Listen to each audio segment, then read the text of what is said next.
Oke guys, welcome back to Ruang Saham YouTube channel dan hari ini kita bakalan bahas saham ESA. Menariknya, saham ESA ini merupakan salah satu saham yang pertama kali merilis kinerja keuangannya buat semester 1 2024 ini dibandingkan dengan saham-saham lain. Dan mungkin dari judulnya aja ini udah positif banget ya. Pengendalian biaya berhasil, kinerja ESA di semester 1 2024 melejit. Tapi ada beberapa data yang mungkin akan cukup menarik buat kalian. Oke, jadi di sini tim Ruang Saham sudah dapetin ada 3 grafik ya dari kinerja keuangan ESA. Paling kiri ada pendapatan, yang tengah ada EBITDA, dan yang paling kanan ada laba bersih. Dan yang menarik di sini adalah mungkin ketika kalian baca headline, ya kita udah berpendapat bahwa seharusnya pendapatan atau revenue dari si ESA ini naik dong dibandingkan tahun sebelumnya.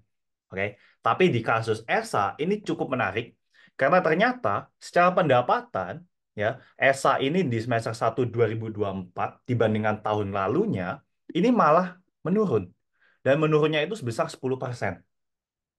Ya, kalian bisa lihat secara grafik di sini.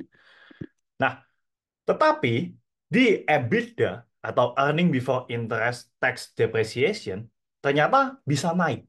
Nah, that's why hari ini tim Ruang Saham membahas pengendalian biaya itu menjadi salah satu hal yang cukup penting dan itu bisa membuat kinerja ESA ini bahkan naik lebih banyak. Ya, laba bersihnya ESA itu bisa tumbuh 418% dibandingkan tahun sebelumnya, semester 1 2023. Padahal, kalau kalian lihat di secara pendapatan di sini, ternyata ya pendapatannya sebenarnya jauh lebih besar. Tapi karena tidak efisien, ya labanya juga nggak besar. Kayak gitu. Ya. Jadi kalian bisa melihat secara EBITDA naik 48% dan secara laba bersih naik 418%. Dan tentunya data seperti ini akan yang namanya memikat para investor. Ya, kalau trader biasanya lebih fokus di technical dan investor biasanya lebih suka baca laporan keuangan, yang mereka bakalan melihat ada apa nih dengan ESA. Apakah akan ada turnaround dari kinerjanya? Kalau memang suatu perusahaan bisa efisiensi seperti ini ya, investor pasti jauh lebih tertarik. Ya, oke, kita lanjut ke poin selanjutnya. Bisnis utama dari ESA itu apa sih? Ya, jadi ESA itu punya dua bisnis atau dua produk utama. Yang pertama itu adalah amonia. Dan penjualan amonia ini berkontribusi sebesar 85,1% yang dimana dia jual cuma ke Genesis Corporation. Nah, kalian bisa lihat angkanya di sini. Ya. Kemudian yang kedua yaitu penjualan LPG di mana ini sebesar 13,8% terhadap total pendapatan ESA. Ya, kita bisa bandingin lah. Kita bisa bandingin dari dua ini ya yang mana jauh lebih besar dan ya jauh banget ya. Penjualan amonia di ESA ini ternyata memang berkontribusi besar kepada perusahaan. Oke, tapi berkontribusi besar, apakah profitnya pasti besar? Belum tentu. Nah, kita buka lebih dalam lagi, ya. Ternyata sebenarnya penjualan LPG meskipun angkanya jauh lebih kecil, tapi sebenarnya dia bisa menghasilkan profit yang jauh lebih besar. Ya, net profitnya jauh lebih bagus. Oke. Nah, tertera di sini. Ya, net profit margin dari bisnis LPG itu sebesar 20,6%. Nah, sedangkan bisnis amonia mencatatkan sebesar 17,7%. Tapi memang angkanya jauh berbeda karena secara pendapatan aja jauh. Jadi laba tahun berjalan dari penjualan LPG sebanyak ini dan amonia sebesar ini.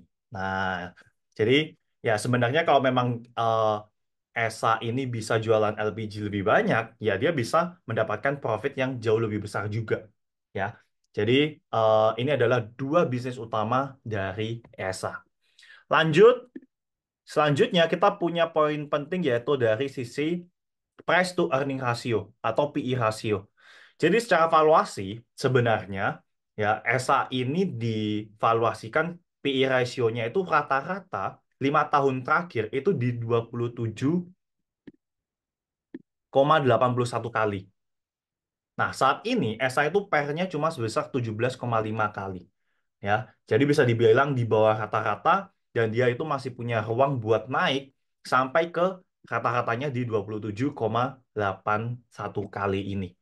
Ya, cuma memang teman-teman jangan terlalu cuma mentah-mentah ambil data dari sini, karena sebenarnya untuk menilai apakah under value atau enggak, kayak kita juga masih harus bandingin secara PBV ataupun secara industri, ya pesaing-pesaing ESA tuh berapa, ya dengan kinerjanya juga seperti apa. Nah, kita perlu bandingin di sana juga, oke? Seperti itu. Nah, selanjutnya kita punya analisa teknikal dari ESA. Analisa teknikal dari ESA sebenarnya cukup bagus, ya. Teman-teman bisa lihat di sini, ya. ESA ini juga udah keluar dari zona downtrend, ya. Terlihat dia udah keluar dari zona downtrend dan akhirnya dia masuk ke dalam sideways trend. Oke.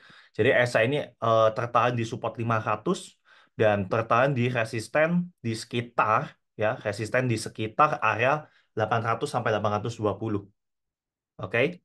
Saat ini ESA berada di harga 835 ya saat video ini dibuat, dan cuma mau infoin bahwa ya market sedang berjalan, ya, tapi kira-kiranya sekiranya ESA saat ini harganya di sana, dan kita melihat bahwa hal yang cukup menarik adalah ESA mencoba untuk breakout dari area sideways trend-nya.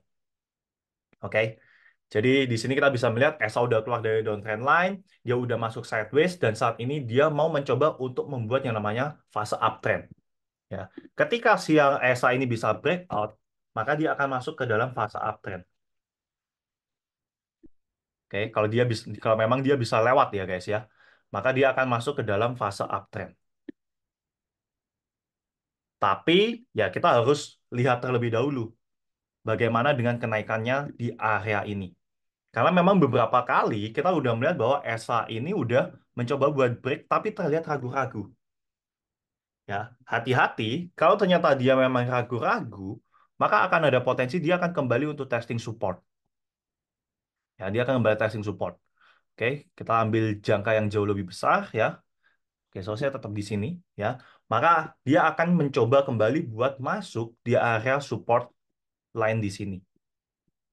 Ya, kalau teman-teman suka buy on support, kalian bisa manfaatkan penurunannya. Kalau teman-teman merasa mau menunggu breakout-nya udah confirm, ya kalian harus tunggu benar-benar ESA bisa closing di atas 830. Ya, kalau memang benar-benar dia bisa closing di atas 830, seharusnya dia masih punya potensi secara target teknikal. Kita melihat bahwa ESA ini punya potensi buat naik sampai di area 1085, ya, 1085. Ya, dia akan menghadapi next fase resistennya dia itu di zona 830 sampai 1085. Dan itu memang udah kelihatan karena di sini juga ESA beberapa kali main-mainnya di sana. Ya, sebelum dia patah tren dan turun ke 500 sampai 800. Oke, jadi kalau memang ESA kali ini bisa benar-benar breakout dan bertahan di atas resisten 830, ya, yang dimana itu nantinya akan jadi support baru dari ESA, maka dia akan mulai bermain-main di fase baru, yaitu fase 830 sampai 1085.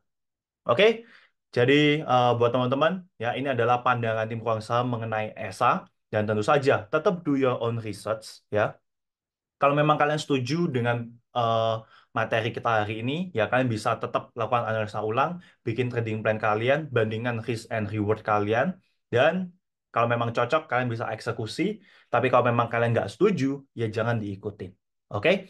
Dan tentunya buat teman-teman yang masih punya pertanyaan, kalian bisa langsung komen di kolom komentar.